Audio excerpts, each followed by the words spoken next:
Magandang araw muli mga kababayan. Pag-usapan po natin ngayon ang komposisyon at trabaho ng ating mga senador. Bali 24 ang eksaktong bilang ng ating senador.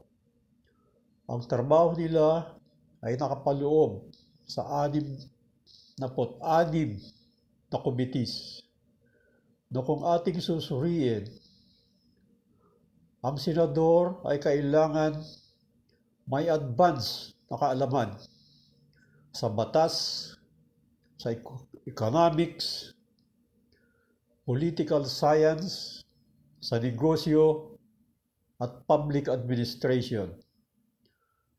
Para sila ay merong may ambag sa pagiging epektibo at tagumpay na trabaho sa Senado. Pero sa ngayon, at pati na rin ang nakaraang Kongreso, base sa komposisyon ng ating mga nanalong senador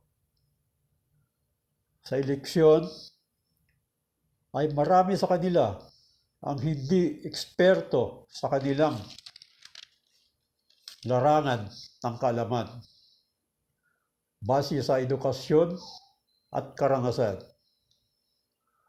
Kaya hindi rin tayo magtataka kung walang mga batas na nagawa nila ng epektibong magresolba sa problema at kailangan ng mamamayan.